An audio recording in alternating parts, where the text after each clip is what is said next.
بسم اللہ الرحمن الرحیم والحمد للہ رب العالمین والصلاة والسلام علی رسول خیر خلقہ محمد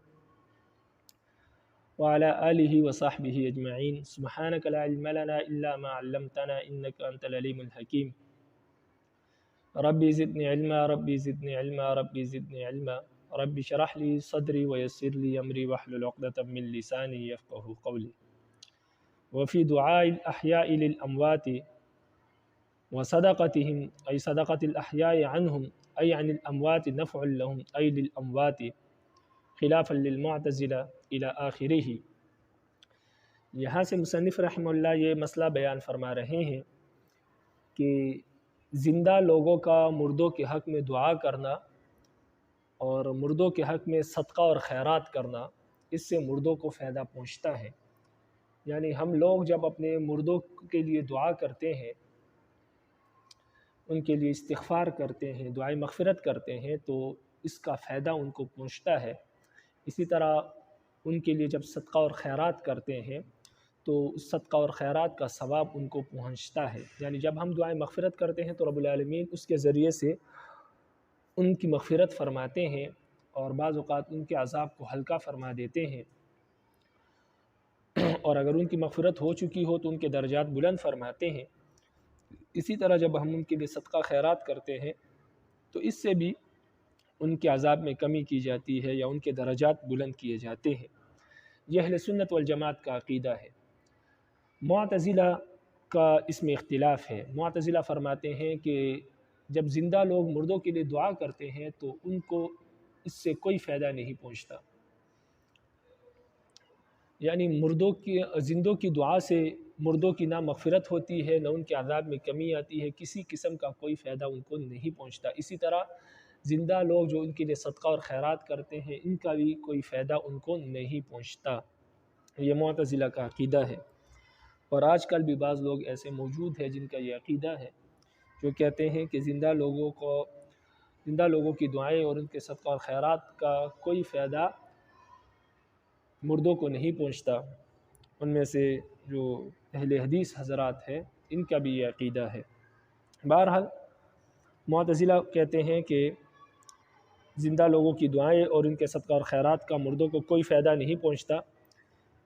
معتزلہ کی 3 دلیلیں ہیں۔ پہلی دلیل یہ ہے کہ اللہ تعالیٰ کے فیصلوں میں کوئی تبدیلی واقع نہیں ہوتی، کیونکہ قرآن مجید کی آیت ہے لا تبدیل لکلمات اللہ، اللہ تعالیٰ کے فیصلوں میں کوئی تبدیلی واقع نہیں ہوتی۔ تو اگر وہ شخص مرا ہے اور وہ گناہگار ہے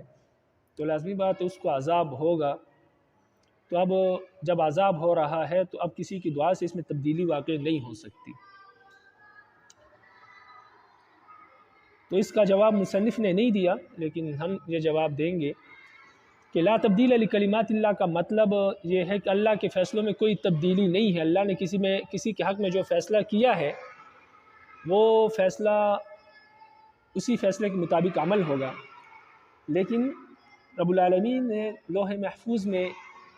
فیصلہ اس طرح بھی لکھا ہے،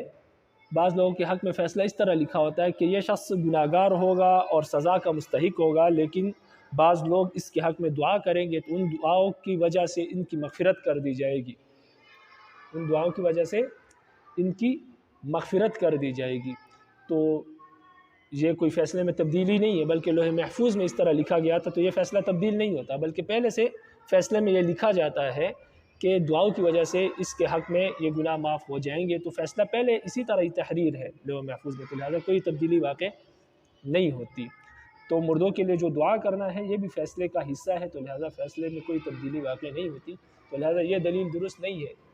کہ اگر ہم یہ مان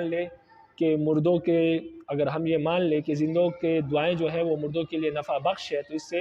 اللہ تعالیٰ کے فیصلوں میں تبدیلی واقع ہوتی ہے، تو کوئی تبدیلی واقع نہیں ہوتی۔ ہم نے اس کی صورت بتا دی کہ اللہ تعالیٰ نے لوح محفوظ میں لکھا اس طرح ہوتا ہے کہ یہ گناہگار ہے، عذاب کا مستحق ہوگا، لیکن لوگوں کی دعاؤں سے اس کی مغفرت کر دی جائے گی، تو لہٰذا فیصلہ اسی طرح پہلے سے لکھا گیا تھا، اس میں کوئی تبدیلی واقع نہیں ہوئی زندوں کی دعاؤں سے۔ اسی طرح ان کی دوسری آیت یہ ہے کہ کل نفس بما کسبت مرہونہ، ہر شخص کو اس کے کیے کا بدلہ دیا جائے گا، ہر شخص کو اس کے کیے کا بدلہ دیا جائے گا۔ تو اب لہٰذا ہر بندے کو اپنے کیے کا بدلہ ملے گا۔ تو اس کا جواب یہ ہے کہ پہلے تو یہ آیت جو ہے اس کا تعلق کفار کے ساتھ ہے، اور دوسری وجہ یہ ہے کہ اس میں گناہ کا ذکر ہے۔ جس بندے نے جتنے گناہ کیے ہوں گے اس کو اسی کا بدلہ دیا جائے گا، کسی غیر کے گناہ اس کے ذمے نہیں لادے جائیں گے، نیکیوں کے متعلق نہیں ہے۔ یعنی ہر بندے کو اس کے گناہوں کی سزا دی جائے گی، کسی دوسرے کے گناہ کی سزا اس کو نہیں دی جائے گی۔ لیکن اس میں اس بات کی نفی نہیں ہے کہ کسی دوسرے کی دعا سے اس کو فائدہ نہیں پہنچے گا، فائدہ پہنچ سکتا ہے، یا صرف گناہ کی بات ہے۔ رب العالمین غفور الرحیم ہے، کسی کی گناہ کسی کے ذمے نہیں ڈالتے، لیکن کسی کی دعائیں دوسرے کے حق میں قبول فرما لیتے ہیں، یہی رحمت کا تقاضا ہے۔ تیسری دلیل معتزلہ کی یہ ہے کہ بندے کو اپنے اعمال ہی کا بدلہ دیا جائے گا، غیر کے اعمال کا بدلہ نہیں دیا جائے گا۔ تو اس کا بھی یہی مطلب ہے جو پہلی والی آیت کا مطلب ہے، کل نفس بما کسبت رہینہ، کہ ایک تو یہ آیت کفار کے بارے میں، اور دوسری یہ ہے کہ یہ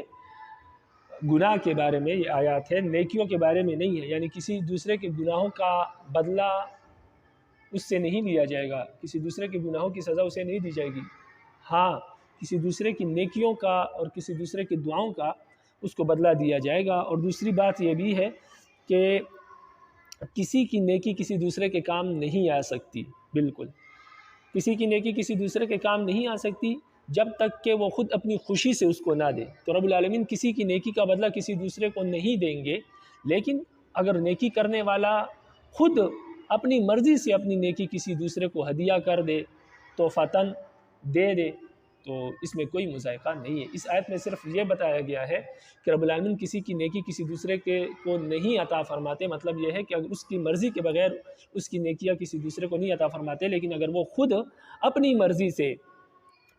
کہ اپنی نیکی اپنی خوشی سے کسی دوسرے کو دینا چاہے تحفتاً، تو اس دینے میں کوئی مذائقہ نہیں ہے۔ تو یہ معتزلہ کے 3 دلائل تھے اور ان کے جوابات تھے۔ صاحب کتاب نے اس کے جوابات نہیں دیے، صرف دلائل ذکر کیے۔ آگے ہمارے دلائل، یعنی ہمارا عقیدہ یہ ہے کہ زندہ لوگوں کی دعاؤں سے اور ان کے صدقہ خیرات کا جو ہے فائدہ مردوں کو پہنچتا ہے، اور ان کے عذاب میں اس سے کمی واقع ہوتی ہے اور درجات بلند ہوتے ہیں۔ تو ہمارے پاس کچھ احادیث موجود ہے دلائل کے طور پر، اور ہم یہ بھی کہتے ہیں معتزلہ سے کہ آپ نے جو آیات پیش کی ان کا یہ مطلب نہیں ہے جو آپ سمجھ رہے ہیں، اس کا وہی مطلب ہے جو ہم نے پیش کیا، اس لیے کہ ہمارے پاس بہت سی احادیث ہیں جن سے ایصال ثواب ثابت ہوتا ہے کہ زندہ لوگوں کی جو دعائیں ہیں وہ مردوں کے حق میں قبول ہوتی ہے اور ان کو نفع پہنچتا ہے، اور حدیثوں میں وضاحت کے ساتھ یہ بات آئی ہے، اور قرآن اور حدیث آپس میں مخالف نہیں ہے، تو لہٰذا قرآن کی آیت کا وہی مطلب ہے جو ہم نے بیان کیا، جو آپ سمجھتے ہیں وہ نہیں ہے۔ اب ہمارے جو دلائل ہے، جو احادیث ہے، وہ کون سے ہیں؟ تو پہلی بات یہ ہے کہ صحیح حدیثوں میں یہ بات آئی ہے کہ زندہ لوگ جو مردوں کے لیے دعا کرتے ہیں تو مردوں کو ان دعاؤں سے فائدہ پہنچتا ہے، خصوصاً نماز جنازہ میں جو دعا کی جاتی ہے، جو نماز جنازہ پڑھی جاتی ہے، تو جنازہ بھی ایک دعا ہی ہے۔ نبی علیہ السلام نے فرمایا کہ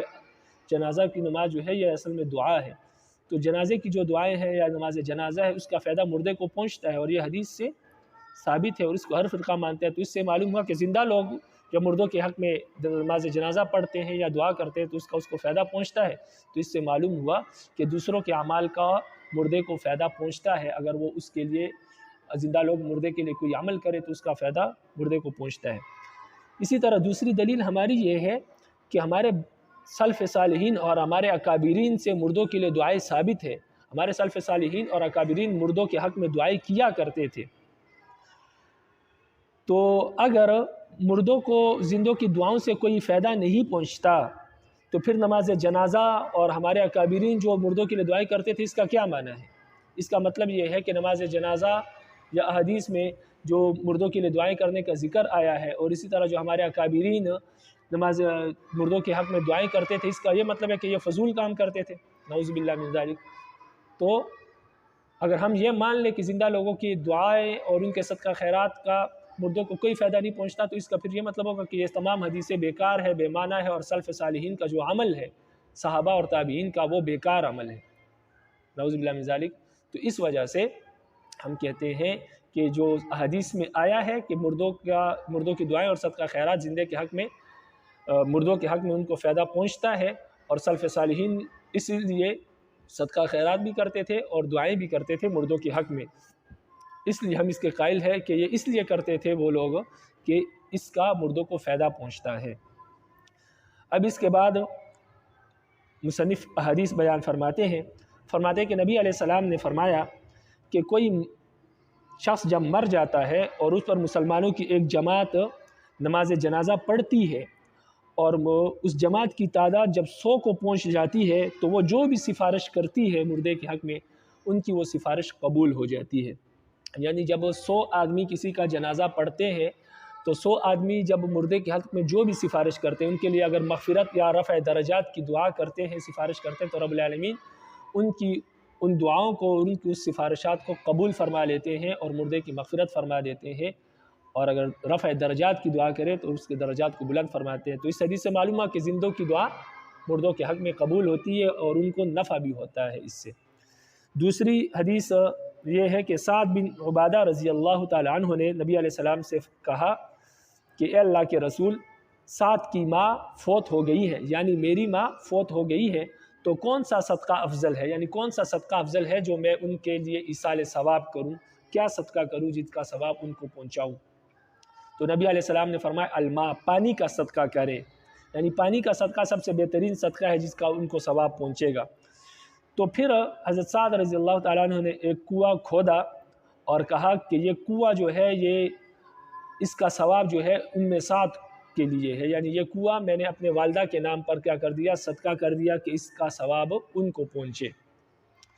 اسی طرح تیسری حدیث یہ ہے کہ نبی علیہ السلام نے فرمایا کہ دعا جو ہے یہ بلاؤں اور مصیبتوں اور عذاب کو دور کرتی ہے، اور صدقہ جو ہے یہ اللہ کے غصے کو ٹھنڈا کرتی ہے. تو اس سے بھی معلوم ہوا کہ بلا اور مصیبتیں اگر عذاب میں مبتلا ہے تو جب انسان صدقہ کرتا ہے تو اس سے جو عذاب اور مصیبت میں مردہ مبتلا ہے تو وہ عذاب دور ہو جاتا ہے، اور جب صدقہ کرتا ہے تو اللہ کا جو غصہ ہے اس پر وہ غصہ ٹھنڈا ہو جاتا ہے. تیسری ایک حدیث مصنف نے پیش کی جو کہ اصل میں موضوع حدیث ہے، لیکن مصنف نے یہاں پر اس کا ذکر کیا ہے. فرمایا کہ جب عالم اور متعلم یعنی استاذ اور شاگرد جب کسی بستی سے گزرتے ہیں تو اس بستی سے رب العالمین، اس بستی کے قبرستان سے رب العالمین 40 دن کے لیے عذاب کو ہٹا دیتے ہیں. تو جب صرف گزرنے پر رب العالمین اتنا کچھ عطا کرتے ہیں کہ عذاب ہٹ جاتا ہے، تو جب یہ لوگ ان مردوں کے لیے دعا کریں گے تو اس سے ان کے عذاب میں کتنی کمی آئے گی اور درجات کتنے بلند ہوں گے، تو اس کا اندازہ انسان خود لگا لے. آگے فرماتے ہیں کہ اس باب میں یعنی زندوں کی دعائیں جو ہے ان سے مردوں کو فائدہ پہنچتا ہے اور زندوں کے صدقہ خیرات سے مردوں کو فائدہ پہنچتا ہے. فرماتے ہیں کہ اس مسئلے میں بہت ساری احادیث ہے جن کا گننا بھی مشکل ہے، اس لیے اگر کسی کو مزید حدیثیں چاہیے تو احادیث کی کتابوں کی طرف رجوع کر لیں. یہاں تک آپ عبارت کو دیکھیں. فرماتے ہیں وفی دعاء الاحیاء للاموات وصدقتهم ای صدقت الاحیاء عنہم ای عن الاموات نفع لهم ای للاموات. فرماتے ہیں زندہ لوگوں کا مردوں کے لیے دعا کرنا اور اسی طرح زندہ لوگوں کا مردوں کے لیے صدقہ اور خیرات کرنا، اس سے مردوں کو نفع ہوتا ہے، مردوں کو نفع پہنچتا ہے. خلافا للمعتزلہ، اس مسئلے میں معتزلہ کے اختلاف ہے، یعنی معتزلہ کے نزدیک صدقہ اور خیرات اور دعاؤں سے مردوں کو کوئی فائدہ نہیں ہوتا. متمسکاً معتزلہ دلیل حاصل کرتے ہیں اس بات سے کہ ان القضاء لا يتبدل، کہ اللہ کے فیصلے تبدیل نہیں ہوتے. اس سے قرآن مجید کی اس آیت کی طرف اشارہ ہے کہ لا تبدیل لکلمات اللہ. دوسری دلیل ان کی یہ ہے کہ کل نفس مرہونۃ بما کسبت، ہر نفس کو اس کے کیے کا بدلہ دیا جاتا ہے. اس سے اشارہ ہے قرآن مجید کی اس آیت کی طرف کل نفس بما کسبت رہینہ والمرء مجزی بعملہ لا بغیرہ، اور ہر بندے کو اس کے عمل کی جزا دی جاتی ہے، نہ کہ کسی غیر کے عمل کی اس کو جزا دی جائے، کسی غیر کے عمل کا اس کو بدلہ نہیں دیا جاتا. اس سے بھی اشارہ ہے قرآن مجید کی اس آیت کی طرف کہ وَلَيْسَ لِلْإِنسَانِ إِلَّا مَا سَعَىٰ، کہ آدمی جو کوشش کرتا ہے اس کو وہی ملے گا، کسی غیر کے اعمال کو اس کو بدلہ نہیں مل سکتا. تو یہ معتزلہ کی 3 دلائل ہے اور ہم نے ان کے جوابات ذکر کر دیے، بلکہ ان آیات کے صحیح مطالب جو ہے وہ ہم نے ذکر کر دیا کہ ان آیت کا وہ مطلب نہیں ہے جو معتزلہ لیتے، بلکہ وہ مطلب ہے جو ہم نے بیان کیا، اس لیے کہ صحیح احادیث میں یہ بات آئی ہے کہ زندہ آدمیوں کی دعائیں اور صدقہ اور خیرات سے مردوں کو نفع ہوتا ہے، تو وہ ہمارے دلائل ہے اور وہ یہ حدیث ہے۔ فرماتے ہیں وَلَنَا مَا وَرَدَ فِي الْأَحَادِيثِ الصَّحَاحِ مِنَ الدُّعَاءِ لِلْأَمْوَاتِ خصوصاً فِي صَلَاةِ الْجَنَازَةِ، فرماتے ہیں کہ ہمارے دلائل وہ احادیث ہے، وہ باتیں ہیں جو صحیح احادیث میں آئی ہیں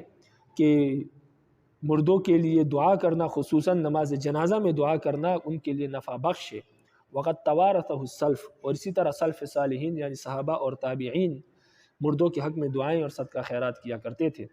فَلَوْ لَمْ يَكُنْ لِلْأَمْوَاتِ نَفْعٌ فِيهِ لَمَا كَانَ لَهُ مَعْنَى، اگر مردوں کے لیے یہ دعائیں اور صدقہ خیرات نفع بخش نہ ہوتے تو لما كان له معنی، تو پھر اس کا کیا معنی ہے جو سلف صالحین مردوں کے لیے دعائیں اور صدقہ خیرات کیا کرتے تھے۔ وقال علیہ السلام، اور نبی علیہ السلام کی حدیث ہے کہ ما من میت تصلی علیہ امت من المسلمین یبلغون مئتا کلہم یشفعون الا شفعوا فیہ، نبی علیہ السلام نے فرمایا کوئی ایسا مردہ نہیں ہوتا جس پر مسلمانوں کی ایک جماعت نماز جنازہ پڑھے جن کی تعداد 100 آدمیوں تک پہنچ جائے اور وہ اس کے حق میں کوئی سفارش کرے مگر ان کی سفارش اس مردے کے حق میں قبول کی جاتی ہے۔ وعن سعد بن عبادہ، اور سعد بن عبادہ رضی اللہ تعالیٰ عنہ سے روایت ہے انہو قال یا رسول اللہ، کہ انہوں نے کہا کہ اللہ کے رسول ان ام سعد ماتت، سعد فوت ہو گئی ہے، یعنی سعد کی ماں فوت ہو گئی ہے، مطلب یعنی میری ماں فوت ہو گئی ہے۔ فَأَيُّ الصَّدَقَةِ افضل، تو کون سا صدقہ افضل ہے؟ قال، نبی علیہ السلام نے فرمایا الماء، پانی کا صدقہ سب سے افضل ہے، کیونکہ اس وقت عرب میں پانی نہیں تھا، آج بھی نہیں ہے۔ فحفر بیرا، تو انہوں نے پانی کا ایک کنواں کھودا،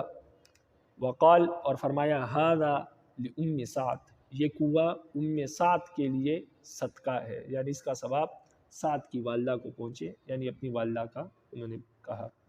وقال علیہ السلام، اور نبی علیہ السلام نے فرمایا الدعاء یرد البلاء، دعا جو ہے یہ بلا اور مصیبتوں کو دور کرتی ہے۔ والصدقۃ تطفئ غضب الرب، اور صدقہ جو ہے یہ رب کے غصے کو ٹھنڈا کرتی ہے۔ وقال علیہ السلام، اور نبی علیہ السلام نے فرمایا ان العالم والمتعلم، عالم اور متعلم یعنی عالم اور شاگرد، اذا مر علی قریۃ، یہ دونوں جب کسی بستی سے گزرتے ہیں، فإن اللہ یرفع العذاب عن مقبرۃ تلک القریۃ 40 یوما، تو اللہ تعالیٰ اس بستی کے قبرستان سے عذاب کو 40 دن کے لیے اٹھا لیتے ہیں۔ والاحادیث والآثار فی هذا الباب اکثر من ان تحصى، اور احادیث اور صحابہ کے اقوال اس باب میں اتنے زیادہ ہے کہ ان کو گنا نہیں جا سکتا، گننے سے زیادہ ہے۔ واللہ تعالی یجیب الدعوات ویقضی الحاجات، لقول تعالی ادعونی استجب لکم، ولقول علیہ السلام یستجاب الدعاء للعبد ما لم یدع بإثم او قطعیت رحم ما لم یستعجل، ولقوله علیہ السلام ان ربکم حی کریم یستحیی من عبدہ الی آخرہ۔ یہاں سے مصنف رحمہ اللہ فرماتے ہیں کہ رب العالمین بندوں کی دعاؤں کو قبول فرماتے ہیں، یعنی پیچھے ذکر کیا جب لوگ مردوں کے لیے دعا کرتے ہیں تو مردوں کو ان کی دعاؤں سے نفع پہنچتا ہے، اسی طرح جب لوگ اپنے لیے دعا کرتے ہیں یا کسی کے لیے دعا کرتے ہیں تو رب العالمین ان کے دعاؤں کو قبول فرماتے ہیں، اور اسی طرح جب لوگوں کے حاجات کو پورا فرماتے ہیں، رب العالمین لوگوں کی حاجات اور ضروریات کو پورا کرتے ہیں۔ تو جو لوگ اللہ سے دعائیں مانگتے ہیں، اپنی حاجات اور اپنی ضروریات مانگتے ہیں، رب العالمین ان کے دعاؤں کو قبول فرماتے ہیں، ان کے حاجات اور ضروریات کو اللہ پورا کرتے ہیں۔ اس لیے اہل سنت والجماعت کہتے ہیں کہ رب العالمین کی ذات ہی سب کچھ کرنے والی ہے، اس لیے اپنی حاجات، اپنی ضروریات اللہ سے مانگنی چاہیے اور دعائیں بھی اللہ سے مانگنی چاہیے، کیونکہ اللہ قبول کرنے والے ہیں۔ جب اللہ قبول کرتے ہیں تو پھر اللہ سے دعائیں مانگنی چاہیے۔ تو اس سے معلوم ہوتا ہے کہ رب العالمین ہر دعا قبول فرماتے ہیں۔ دلیل یہ ہے کہ رب العالمین خود فرماتے ہیں کہ مجھ سے مانگا کرو، میں دعاؤں کو قبول کرتا ہوں۔ تو جب رب العالمین خود دعوت دے رہے ہیں کہ مجھ سے دعا مانگا کرو، میں دعاؤں کو قبول کرتا ہوں، تو پھر تو انسان کو بڑھ چڑھ کر رب العالمین سے مانگنا چاہیے۔ قرآن مجید میں رب العالمین نے فرمایا ادعونی استجب لکم، میرے بندو مجھ سے مانگو، میں تمہاری دعاؤں کو قبول کروں گا۔ اسی طرح نبی علیہ السلام نے فرمایا بندے کی دعا قبول کی جاتی ہے جب تک کہ بندہ کوئی گناہ نہ کرے، جب تک کہ بندہ گناہ نہیں کرتا بندے کی دعا قبول ہوتی ہے۔ یعنی بندے کی دعا قبول ہوتی ہے جب تک وہ کسی گناہ کی دعا نہ کرے، کیونکہ لازمی بات ہے جب انسان کسی گناہ کی، یعنی کوئی انسان اللہ سے شراب مانگے، گناہ کی دعا کرے تو اللہ تو اس کو قبول نہیں فرماتے۔ ہاں جب رب العالمین سے جائز دعا مانگی جائے رب العالمین قبول فرماتے ہیں۔ تو نبی علیہ السلام نے فرمایا بندے کی دعا قبول کی جاتی ہے جب تک وہ کسی گناہ کی دعا نہ کرے۔ اسی طرح بندے کی دعا قبول کی جاتی ہے جب وہ رشتہ توڑے نہ، رشتہ توڑنے کی دعا نہ کرے، رشتوں کو جوڑنے کی دعا کرے۔ اور جو لوگ رشتوں کو توڑتے ہیں، قطع رحمی کرتے ہیں، ان کی دعائیں قبول نہیں ہوتی۔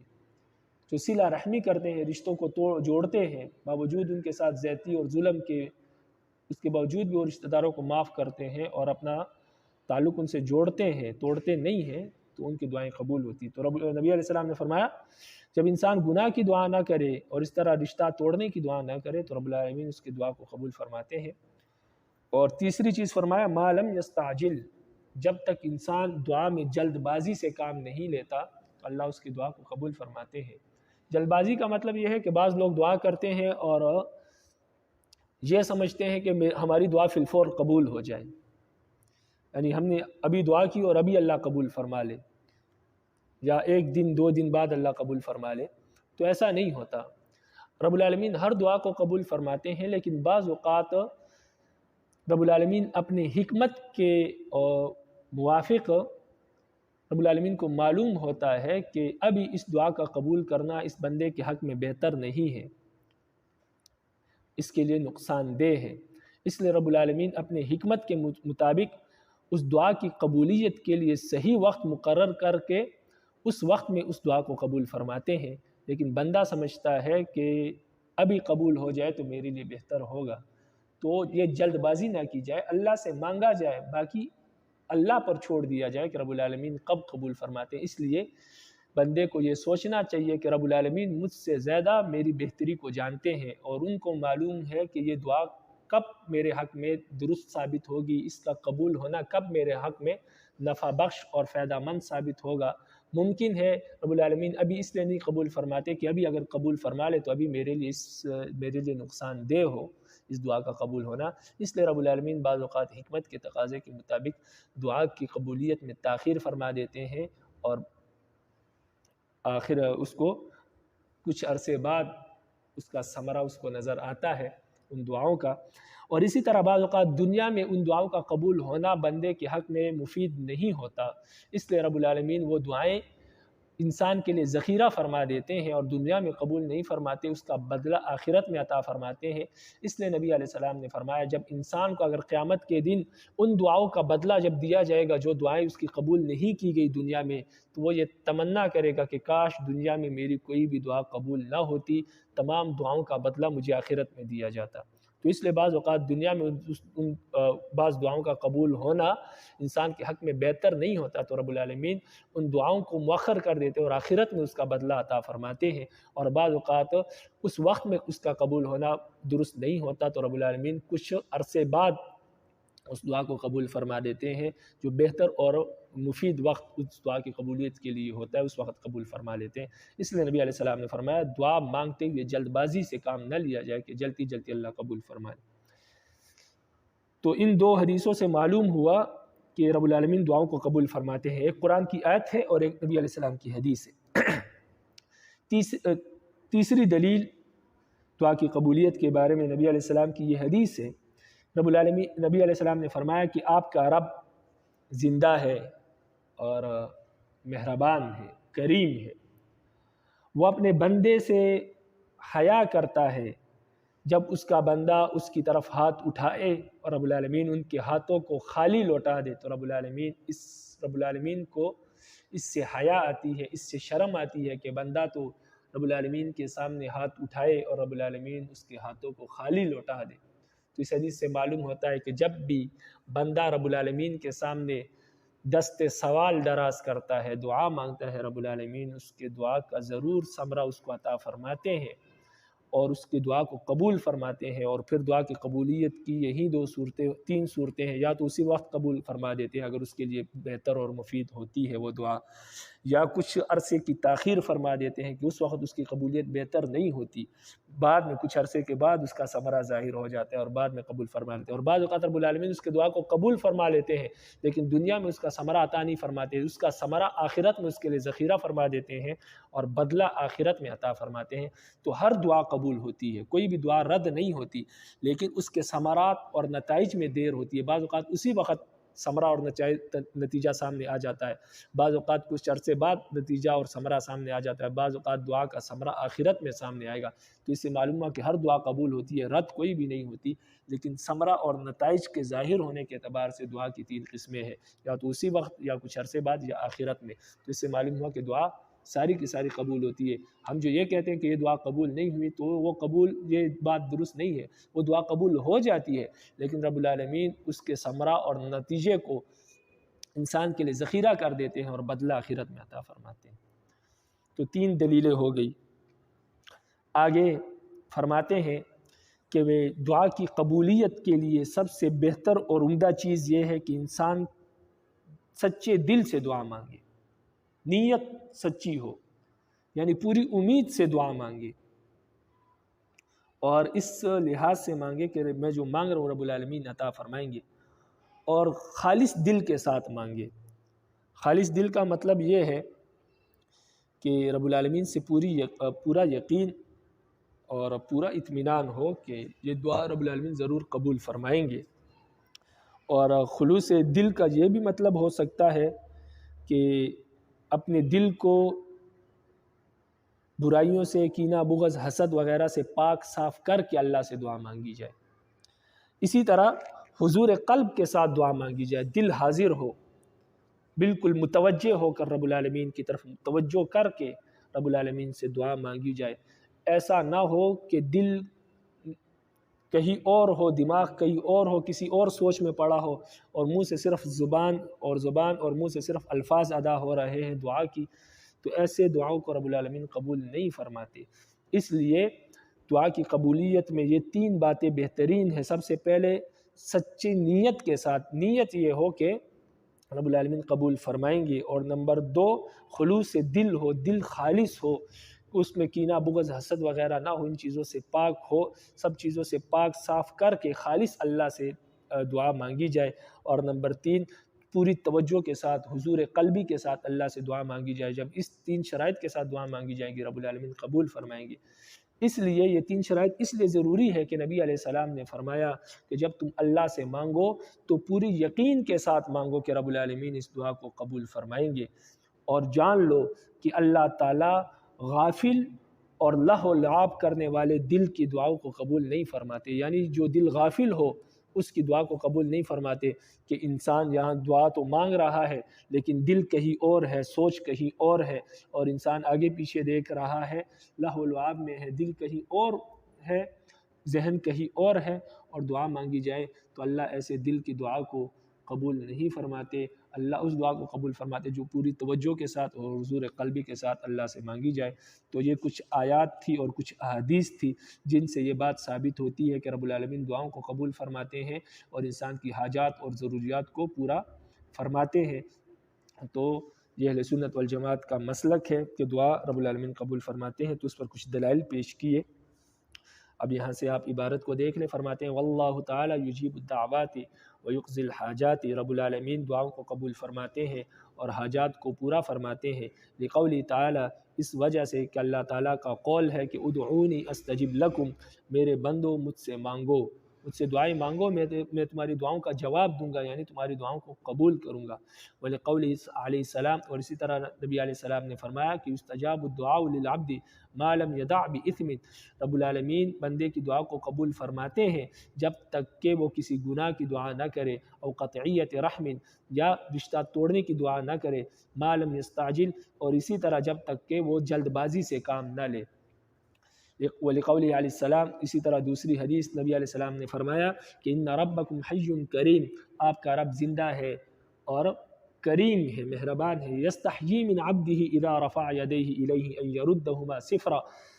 رب العالمین کو اس بات سے حیا آتی ہے کہ جب بندہ اس کی طرف ہاتھ اٹھائے اور اللہ تعالیٰ اس کے دونوں ہاتھوں کو خالی لوٹا دے، تو ہاتھوں کو خالی لوٹانے سے رب العالمین کو حیا آتی ہے۔ وَعْلَمْ، اور جان لو کہ ان العمدۃ فی ذلک صدق النیت وخلوص الطبیعت وحضور القلب، فرماتے ہیں کہ جان لو کہ اس بات میں، دعا کی قبولیت میں سب سے عمدہ بات اور بہترین بات یہ ہے کہ صدق النیہ،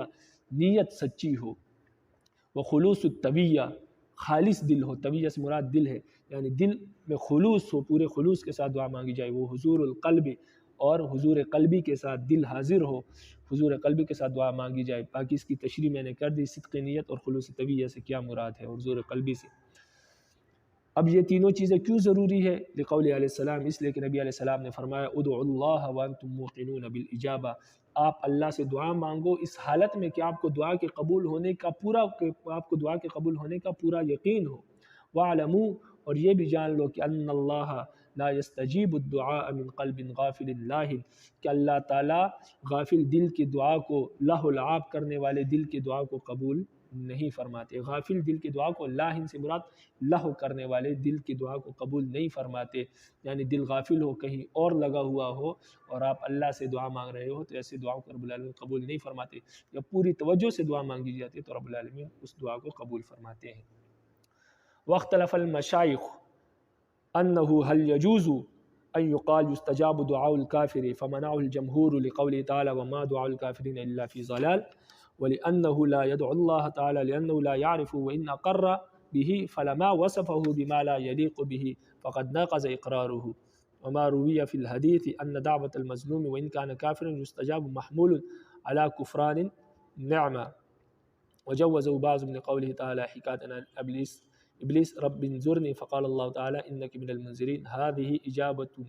وإلیہ ذهب ابو القاسم الحکیم وابو نصیر الدبوسی قال صدر الشہید وبه یفتى۔ یہاں سے ایک مسئلہ ذکر فرماتے ہیں کہ کیا یہ کہنا جائز ہے کہ رب العالمین کافر کی دعا کو بھی قبول فرماتے ہیں؟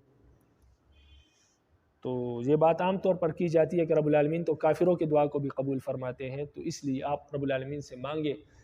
تو رب العالمین مسلمانوں کی دعا کو تو بدرجہ اولیٰ قبول فرمائیں گے۔ تو یہ دعا یہ بات عام طور پر کی جاتی ہے۔ تو فرماتے ہیں کیا یہ کہنا درست ہے کہ رب العالمین کافروں کی دعا کو قبول فرماتے ہیں؟ تو فرماتے ہیں کہ جمہور علماء کا یہ مسلک ہے کہ یہ کہنا درست نہیں ہے کہ رب العالمین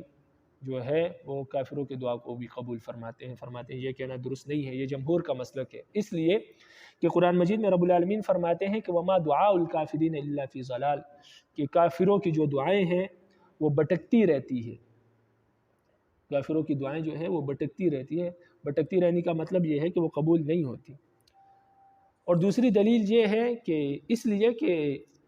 کافر جو ہے وہ اللہ تعالیٰ سے نہیں مانگتے، وہ تو اپنے بتوں سے، کوئی آگ سے مانگتا ہے، کوئی چاند سے، کوئی سورج سے، کوئی بتوں سے مانگتا ہے، تو وہ تو اللہ سے نہیں مانگتے۔ تو اس لیے یہ کہنا کہ اللہ ان کی دعا کو قبول فرماتے ہیں، تو اللہ سے مانگتے نہیں ہیں تو اللہ پھر ان کی دعا کو کیوں قبول فرماتے؟ وَإِنْ أَقَرَّ بِهِ، آگے فرماتے ہیں اگر کوئی کافر اللہ کے اقرار کرے، یعنی بعض لوگ ایسے بھی ہیں جو اللہ کو مانتے ہیں، یعنی بعض کافر ایسے ہیں جو اللہ کو بھی مانتے ہیں، جیسے یہود و نصارہ مانتے ہیں اللہ کو، تو یہ بھی تو کافر ہے، تو یہ تو اللہ سے مانگتے ہیں، یہ تو غیر اللہ سے نہیں مانگتے، یہ تو دعا اللہ سے مانگتے ہیں، تو پھر کیا ان کی بھی دعا قبول نہیں ہوتی؟ فرماتے ہیں ہاں ان کی بھی نہیں ہوتی، اس لیے کہ اگرچہ یہ اللہ کو مانتے ہیں لیکن اللہ تعالیٰ کو ایسی صفات کے ساتھ متصف کرتے ہیں جن سے ان کا اقرار ختم ہو جاتا ہے، ان کا ماننا جو ہے اس کا کوئی فائدہ نہیں رہتا، ان کا ماننا نہ ماننا برابر ہو جاتا ہے۔ اس لیے کہ نصارہ یہ عیسائی جو ہے اللہ کو مانتے ہیں، مثال کے طور پر اللہ کو مانتے ہیں لیکن اللہ کے لیے بیٹے مانتے ہیں کہ عیسیٰ علیہ السلام اللہ کے بیٹے ہیں، حالانکہ اللہ تعالیٰ بیٹوں کا محتاج نہیں ہے اور نہ اللہ تعالیٰ کا کوئی بیٹا ہے، تو اللہ کو مانتے ہیں لیکن اللہ تعالیٰ کے لیے ایسی صفات، اللہ تعالیٰ کو ایسی صفات کے ساتھ متصف کرتے ہیں اور ایسی صفات اللہ کے لیے ثابت کرتے ہیں کہ جن سے ان کا اقرار ختم ہو جاتا ہے، ان کا ماننا نہ ماننا برابر ہو جاتا ہے، کیونکہ یہ اللہ کو اپنے طریقے سے مان رہے ہیں، جس طرح اللہ نے حکم دیا اس طرح نہیں مانتے، تو لہٰذا ان کے ماننے کا کوئی فائدہ نہیں ہے۔ تو اس لیے جو لوگ اللہ کو مانتے ہیں اور اللہ سے مانگتے ہیں اور ہے کافر، تو ان کے مانگنے کا بھی کوئی اعتبار نہیں ہے، اس لیے کہ اصل میں وہ بھی اللہ کو نہیں مانتے، اس لیے کہ جس طرح اللہ کو ماننے کا حق ہے اس طرح وہ نہیں مانتے، بلکہ وہ اللہ کے ایسے مانتے ہیں، اپنی مرضی سے مانتے ہیں، اور اللہ کے ایسی صفات کے ساتھ متصف کر دیتے ہیں جن سے ان کا ماننا جو ہے اس کے کوئی معنی نہیں رہتے، ان کا ماننا نہ ماننا گویا کے برابر ہے۔ اب جمہور پر ایک سوال پیدا ہوتا ہے اور ان پر ایک اعتراض ہوتا ہے کہ آپ کہتے ہیں کہ اللہ تعالیٰ کافر کی دعا کو قبول نہیں فرماتے، تو حدیث میں تو آتا ہے کہ اللہ تعالیٰ مظلوم کی دعا کو قبول فرماتے ہیں اگرچہ مظلوم کافر ہی کیوں نہ ہو، تو اس حدیث میں تو یہ بات معلوم ہوتی ہے کہ اللہ تعالیٰ مظلوم کی دعا کو قبول فرماتے ہیں اگرچہ کافر ہی کیوں نہ ہو، تو نبی علیہ السلام نے فرمایا کہ کافر اگر مظلوم کافر ہے تب بھی اللہ تعالیٰ اس کی دعا کو قبول فرماتے ہیں، تو اس حدیث سے تو معلوم ہوتا ہے کہ کافر کی دعا کو اللہ قبول فرماتے ہیں، تو آپ جو کہتے ہیں کہ کافر کی دعا کو قبول نہیں فرماتے تو یہ بات درست نہیں ہے۔ تو جمہور اس کا جواب دیتے ہیں کہ یہاں سے مراد کافر نہیں ہے، بلکہ یہاں سے مراد کافر ناشکرے کو بھی کہتے ہیں، کافر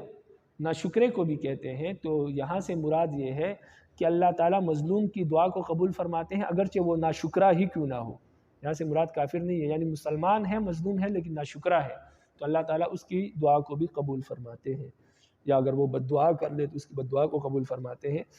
تو فرماتے ہیں کہ یہ حدیث جو ہے یہ کفران نعمت پر محمول ہے، یعنی اللہ کی نعمتوں کی ناقدری کرتا ہے، ناشکری کرتا ہے، یہ مطلب نہیں ہے کہ وہ کافر ہے، تو یہاں سے مراد اصطلاحی کافر نہیں ہے بلکہ کافر سے یہاں مراد ناشکرہ ہے۔ یہ تو جمہور کا مسلک ہو گیا۔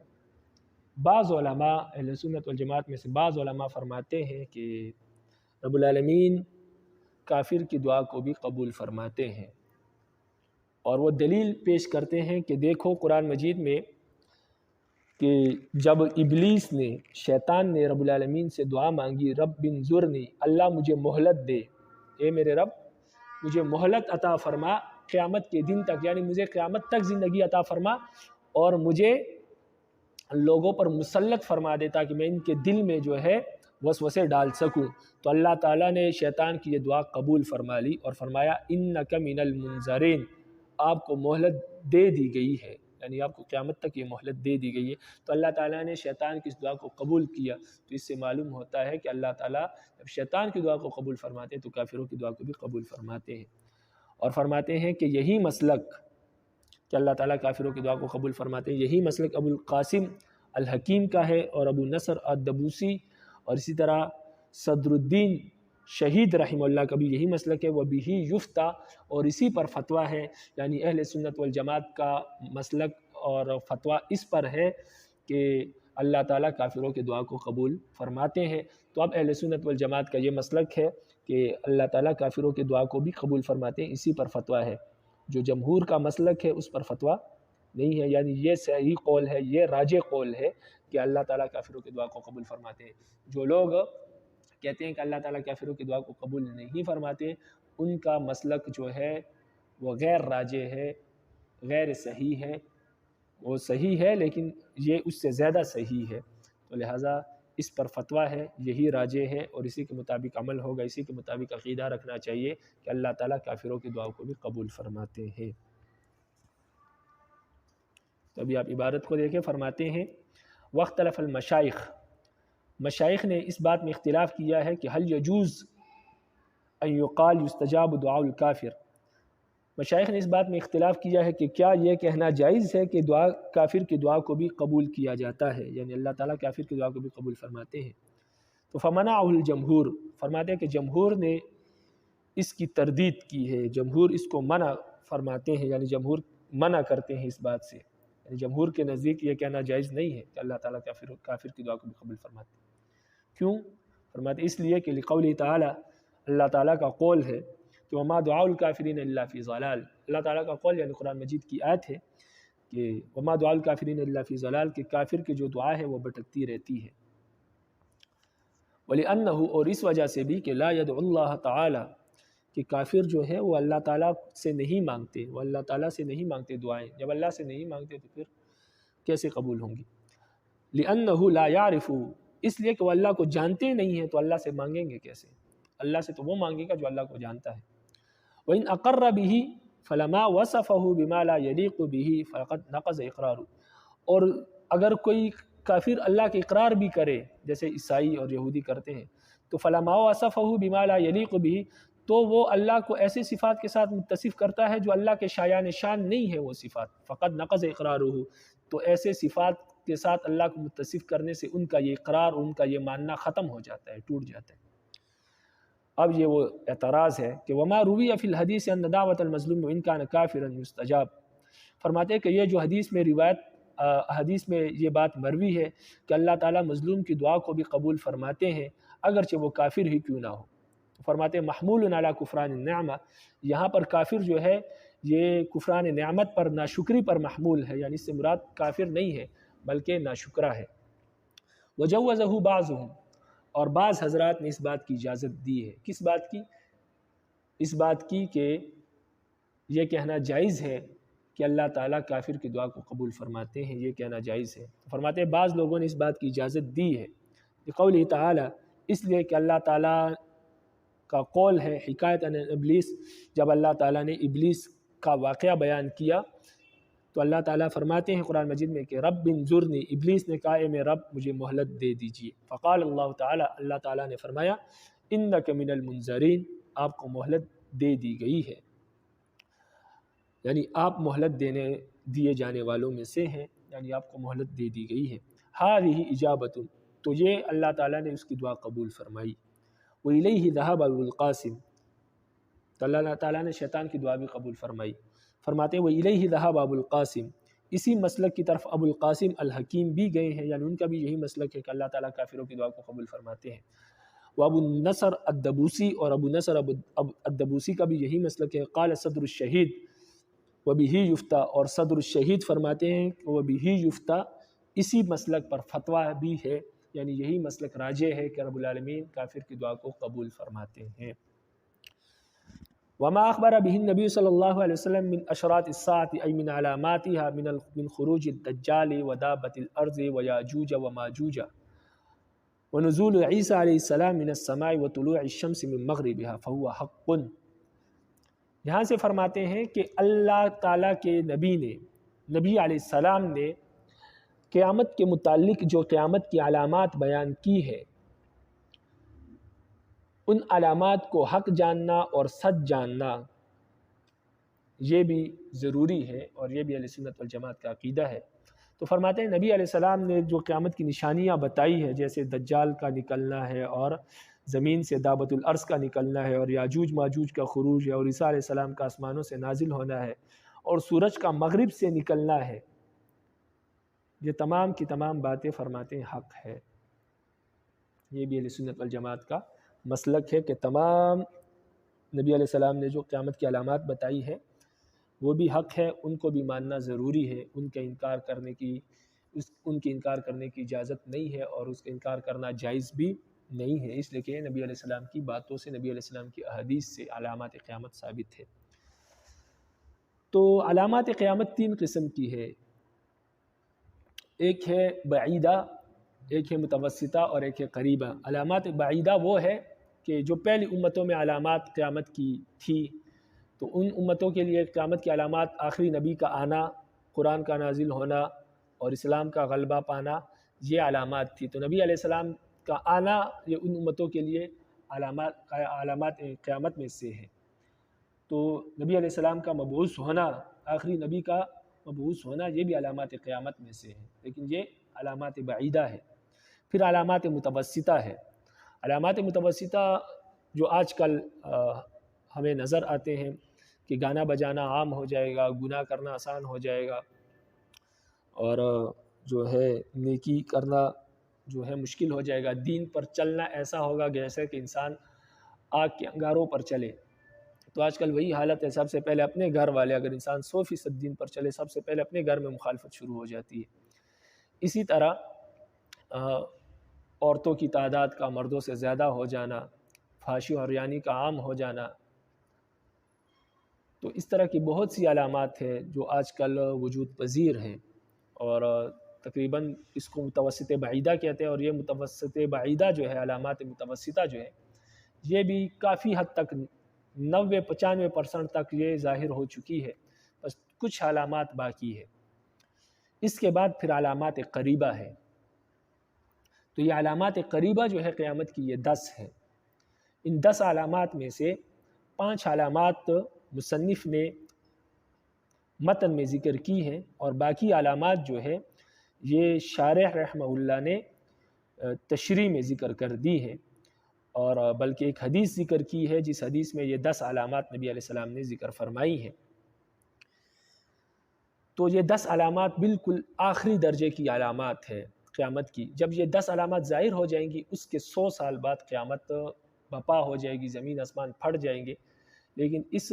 حدیث میں جو علامات ہے، یعنی سورج کا مغرب سے نکلنا، اور اسی دن زمین سے دابۃ الارض نکلے گا، تو جب دابۃ الارض زمین سے نکلے گا تو اس کے بعد کافر اور مسلمان علیحدہ علیحدہ ہو جائیں گے، ایک طرف کافر ہوں گے، دوسری طرف مسلمان ہوں گے، بس۔ اور اس سے یہ ہوگا کہ کافر اور مسلمان علیحدہ ہو جائیں گے، پھر مسلمان ختم ہو جائیں گے وقت کے ساتھ، اور اسی طرح جو ہے کافر رہ جائیں گے، تو پھر کافروں پر 100 سال گزرنے کے بعد جو ہے وہ قیامت برپا ہو جائے گی۔ تو اب اس کی ترتیب یہ ہے کہ دنیا میں جنگیں شروع ہوں گی۔ جب جنگیں شروع ہوں گی تو ترکی ہمارے ہاتھوں سے چلا جائے گا، استنبول۔ پھر جب مسلمان دوبارہ لڑائی کریں گے اور امام مہدی کی قیادت میں، اور ترکی استنبول کو فتح کر لیں گے، تو شیطان آواز لگائے گا کہ دجال کا خروج ہو گیا ہے، آپ اپنے گھروں پر جائیں۔ تو مسلمان اس آواز کو سن کر مال غنیمت چھوڑ دیں گے، اور جب گھروں میں پہنچیں گے تو شیطان نے تو جھوٹ بولا ہوگا، لیکن دجال واقعی دجال کا خروج ہو گیا ہوگا۔ تو جس دن دجال کا خروج ہوگا، اسی دن عیسیٰ علیہ السلام جو ہے یہ آسمان سے اتریں گے۔ تو 2 نشانیاں ہو گئی، ایک دجال کا آنا اور دوسرا عیسیٰ علیہ السلام کا آسمانوں سے اترنا۔ اس کے بعد پھر عیسیٰ علیہ السلام حکومت کریں، دجال کو قتل کریں گے، اور اس کے بعد 40 سال تک حکومت کریں گے۔ اس کے بعد فوت ہو جائیں گے، شادی کریں گے، ان کی اولاد ہوگی، بیوی بچے ہوں گے، اور پھر فوت ہو جائیں گے۔ عیسیٰ علیہ السلام جب حکومت کریں گے تو ان کے دور حکومت میں یاجوج ماجوج نکلیں گے، اور وہ اتنی تعداد میں ہوں گے کہ جہاں سے گزریں گے وہاں کے دریاؤں کو خشک کر دیں گے۔ تو جو پہلا گروہ ان کا گزرے گا وہ دریا کا سارا پانی پی لے گا، اور پیچھے جو لوگ آئیں گے، پیچھے یاجوج ماجوج جو آئیں گے، وہ اس دریا کو بالکل خشک دیکھ کر کہیں گے کہ لگتا ہے اس دریا میں کسی زمانے میں یہاں پانی ہوا کرتا تھا۔ تو اس طرح وہ بالکل پانی کا ایک قطرہ بھی نہیں چھوڑیں گے۔ لیکن ان پتھروں سے اندازہ ہوگا جو پیچھے آنے والے یاجوج ماجوج کو، کہ یہاں کسی زمانے میں پانی ہوا کرتا تھا۔ اگر جنگل سے گزریں گے تو جنگل کو چٹیل میدان کر دیں گے، اس کے درخت وغیرہ سب کچھ کھا لیں گے۔ تو مسلمان ان سے تنگ ہو کر عیسیٰ علیہ السلام کے ساتھ کوہ طور پر چلے جائیں گے، اور جب کوہ طور پر چڑھیں گے تو وہاں پر جو ہے عیسیٰ علیہ السلام اور ان کے دوست دعا کریں گے رب العالمین سے، رب العالمین سے دعا کریں گے، اور اس سے پھر یہ ہوگا کہ یاجوج ماجوج کے جو بغل ہے ان میں ایک پھوڑا نکلے گا، اس پھوڑے سے یہ سارے کے سارے مر جائیں گے، اور اتنی تعداد ان کی ہوگی کہ دنیا میں جو ہے وہ بالکل بدبو پھیل جائے گی، تعفن پھیل جائے گا۔ تو پھر رب العالمین بڑے بڑے پرندوں کو بھیجیں گے، اور وہ ان کو اٹھا کر جنگلات میں یا دریاؤں میں، سمندروں میں پھینک دیں گے، اور پھر بارش نازل ہوگی، جس سے جو زمین ان کے مرنے کی وجہ سے آلودہ ہو گئی تھی وہ صاف ہو جائے گی ساری کی ساری۔ تو عیسیٰ علیہ السلام پھر اس طرح 40 سال حکومت کریں گے۔ تو 3 نشانیاں ہوگی۔ اس کے بعد جو ہے ایک دھواں سا نکلے گا، اس دھوئیں سے جو ہے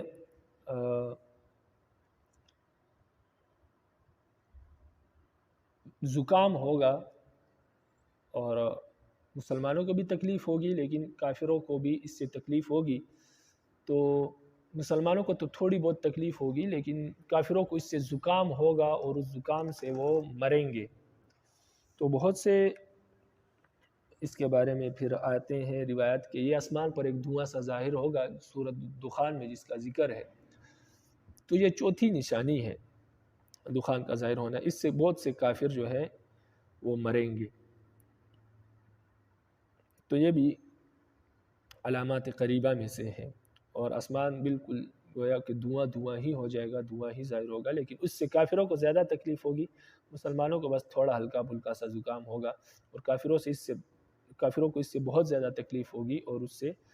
بہت سے کافر دنیا میں اس سے مریں گے۔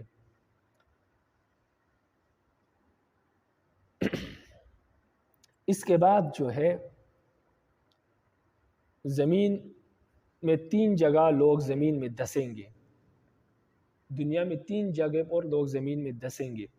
مشرق میں ایک واقعہ رونما ہوگا جہاں بہت سے لوگ زمین میں دسا دیے جائیں گے، یعنی اللہ کا عذاب ان پر آئے گا، وہ زمین کے ساتھ ہی نیچے دس جائیں گے زمین میں۔ اور ایک واقعہ مغرب میں پیش آئے گا، اور ایک واقعہ عرب ممالک میں پیش آئے گا، اور وہاں پر بھی لوگ زمین میں دس جائیں گے۔ تو یہ 3 نشانیاں یہ ہے کہ ایک نشانی جو ہے مشرق میں لوگ دسیں گے زمین میں، اور ایک مغرب میں، اور ایک جو ہے وہ جزیرۃ العرب میں، یعنی عرب ممالک میں لوگ زمین میں دس جائیں گے۔ تو 3 نشانیاں یہ ہیں، تو 4 وہ اور 3 یہ، تو یہ 7 ہو گئی۔ اس کے بعد سورج جو ہے وہ مغرب سے طلوع ہوگا، وہ رات بہت لمبی ہوگی، اور صبح جب لوگ اٹھیں گے تو سورج مغرب سے طلوع ہوگا، جب مغرب سے طلوع ہوگا تو توبے کا دروازہ بند ہو جائے گا، یہ 8ویں نشانی ہے۔ اور پھر اسی دن کوہ صفا سے، جو مکہ مکرمہ میں صفا مروہ میں جو صفا ہے، یہ صفا پہاڑی سے ایک جانور نکلے گا جو باتیں بھی کرے گا، اور روایت میں آتے ہیں کہ ایک ہاتھ میں موسیٰ علیہ السلام کا عصا ہوگا، اور ایک ہاتھ میں جو ہے سلیمان علیہ السلام کی انگوٹھی ہوگی، اور وہ لوگوں کے ماتھوں پر وہ عصا لگائے گا، اور اس سے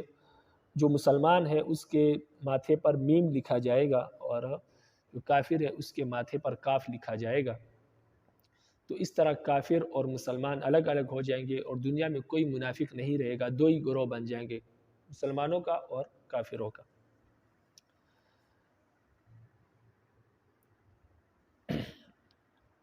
پھر یہ کافر آہستہ آہستہ کر کے مر جائیں گے، اور دنیا میں کوئی اللہ کا نام لینے والا نہیں ہوگا، بلکہ بعض لوگ ایسے ہوں گے جو کہیں گے کہ ہم اپنے دادا سے اللہ کا نام سنا کرتے تھے۔ پھر کچھ زمانہ آئے گا کہ وہ لوگ بھی نہیں رہیں گے جو یہ کہتے تھے کہ ہم اپنے دادا سے اللہ کا نام سنا کرتے تھے، ایسے لوگ بھی ختم ہو جائیں گے۔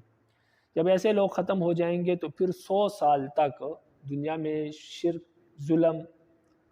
اور فحاشی اور عریانی کا دورہ ہوگا، کیونکہ پھر کوئی نبی نہیں آئے گا، اللہ کو کوئی پہچاننے والا نہیں ہوگا، تو اسلام اور اسلام کی دعوت اور صحیح باتوں کی دعوت دینے والا کوئی نہیں ہوگا، تو ظلم، شرک اور فحاشی اور عریانی اور بے دینی پھیل جائے گی۔ تو 100 سال تک جب یہ ظلم چلے گا تو 100 سال کے بعد یمن سے ایک آگ نکلے گی، وہ آگ لوگوں کو اس طرح اپنے ساتھ گویا کہ اپنے ساتھ ان کو ہنکائے گی، لوگوں کے پیچھے آگ چلے گی، لوگ آگے دوڑیں گے، اور یمن کی سرزمین میں میدان محشر میں تمام لوگوں کو جمع کر دے گی، یعنی لوگوں کے پیچھے آگ جائے گی اور لوگ آگ سے بھاگیں گے، اور چلتے چلتے آگ ان کے پیچھے جائے گی اور لوگ آگے جائیں گے، تو کرتے کرتے وہ آگ سب لوگوں کو میدان محشر میں جمع کر دے گی، اور پھر سور پھونکا جائے گا، اس سے تمام لوگ مر جائیں گے، پھر ہوا چلے گی، اس ہوا سے ان لوگوں پر مٹی آئے گی، اور جب مٹی ان لوگوں پر پڑے گی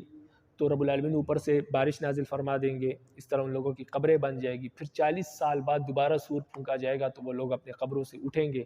اور زمین و آسمان درہم برہم ہوگا۔ تو یہ قیامت کا دن ہوگا جب لوگ واپس قبروں سے اٹھیں گے، لیکن اس سے پہلے یہ 10 نشانیاں ہوں گی، اور آخری نشانی وہ آگ ہے جو یمن کی سرزمین سے نکلے گی اور لوگوں کو ہنکاتے ہوئے میدان محشر میں جمع کر دے گی، اور وہاں پر پھر سور پھونکا جائے گا۔ تو یہ 10 نشانیاں ہیں، تو اس کا ذکر مصنف نے یہاں سے کیا اور فرمایا کہ یہ نشانیاں حق ہے، اور اس کے ماں سوا جو علامات قیامت کے بارے میں جو نشانیاں آئی ہیں وہ ساری کی ساری حق ہے، کیونکہ نبی علیہ السلام کی احادیث سے تمام نشانیاں ثابت ہیں، لیکن ہم نے تو یہ 10 ذکر کی، باقی اگر کسی کو مزید نشانیوں کی ضرورت ہے، وہ مزید علامات قیامت کے بارے میں پڑھنا چاہتا ہے، تو وہ تفسیر اور سیر اور تاریخ کی کتابوں کا مطالعہ کر لے اور حدیث کی کتابوں کا مطالعہ کر لے، وہاں پر اس کو مزید نشانیاں بھی مل جائیں گی۔ تو فرماتے ہیں کہ عبارت کو دیکھ کے فرماتے ہیں وَمَا أَخْبَرَ بِهِ النَّبِيُّ صلی اللہ علیہ وسلم من اشراط الساعة ای من علاماتها، فرماتے ہیں کہ علامات قیامت میں سے جن باتوں کی خبر نبی علیہ السلام نے دی ہے، اشراط ساعت سے مراد، فرماتے ہیں اشراط ساعت سے مراد علامات ہے، یعنی قیامت کے علامات کی، اشراط سے مراد علامات ہے، یعنی علامات قیامت میں سے جن باتوں کی خبر نبی علیہ السلام نے دی ہے، یعنی خروج الدجال، دجال کا نکلنا، ودابت الارض، کوہ صفا سے جانور کا نکلنا، یہ وہی جانور ہے جو کوہ صفا سے نکلے گا، دابت الارض اس کو کہتے ہیں، ویاجوج و ماجوج، اسی طرح یاجوج ماجوج کا نکلنا، ونزول عیسیٰ علیہ السلام من السماء، اور عیسیٰ علیہ السلام کا آسمان سے نازل ہونا، وطلوع الشمس من مغربها، اور سورج کا مغرب سے طلوع ہونا، فرماتے ہیں فهو حق، یہ ساری کی ساری باتیں حق ہے، لأنها امور ممکنۃ اخبر بها الصادق، اس لیے کہ یہ تمام امور ممکن ہے اور ان کی خبر سچے آدمی نے دی ہے، یعنی نبی علیہ السلام نے دی ہے، اور سچا آدمی جب کسی ممکن بات کی خبر دے تو وہ بات حق اور سچ ہوتی ہے، اور جب سچوں کے سچے نبی علیہ السلام کسی بات کی خبر دے، کسی بات کے متعلق بتائے تو وہ بات حق اور سچ اور یقینی ہوتی ہے۔ تو نبی علیہ السلام نے یہ تمام ممکنہ امور ہمیں بتائے ہیں، اور نبی علیہ السلام سچوں کے سچے ہیں، تو لہٰذا یہ ساری کی سارے باتیں حق ہے، ان پر عقیدہ اور ایمان رکھنا ضروری ہے۔ اب کس حدیث میں نبی علیہ السلام نے یہ علامات بتائی، تو وہ حدیث یہاں پر ذکر فرماتے ہیں، تو یہ حدیث ترمذی، مسلم اور دیگر کتابوں میں یہ حدیث مروی ہے۔ تو یہ حضرت حذیفہ رضی اللہ عنہ سے مروی ہے، تو فرماتے ہیں کہ قال حذیفہ ابن اسید الغفاری، حضرت حذیفہ رضی اللہ تعالیٰ عنہ فرماتے ہیں کہ طلع علیہ السلام علینا، طلع النبی علیہ السلام علینا، فرماتے ہیں کہ نبی علیہ السلام ہمارے پاس آئے، وَنَحْنُ نَتَذَاكَرُ، اور ہم آپس میں تذکرہ کر رہے تھے، باتیں کر رہے تھے، فقال، نبی علیہ السلام نے فرمایا ما تذکرون، آپ لوگ کس چیز کا تذکرہ کر رہے ہیں؟ قلنا نذکر الساعہ، فرمایا کہتے ہیں کہ ہم نے کہا کہ ہم قیامت کا ذکر کر رہے تھے، قیامت کا تذکرہ کر رہے تھے۔ قال، نبی علیہ السلام نے فرمایا انہا لن تقوم حتی تروا قبلها 10 آیات،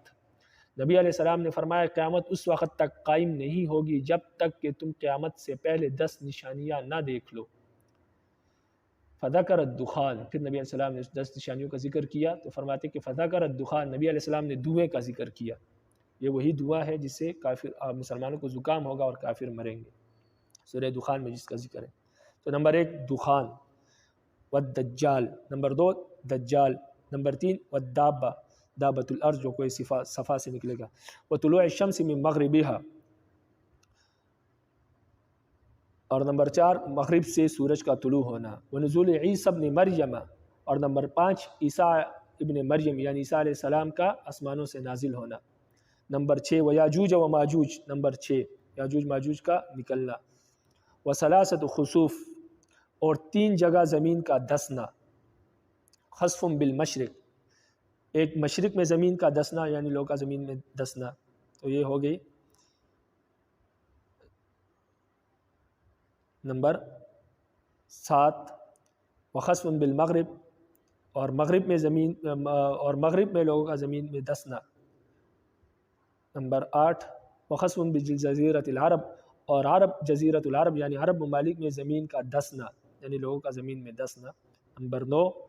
وآخر ذلک، اور ان تمام نشانیوں میں سب سے آخری نشانی جو ہے نار تخرج من الجمن، یعنی نمبر 10 وہ ایک آگ ہوگی جو یمن کی سرزمین سے نکلے گی، تطرد الناس الی محشرہم، جو لوگوں کو ہنکا کر محشر کے میدان کی، ان کے محشر کے میدان کی طرف لے کر جائے گی۔ فرماتے ہیں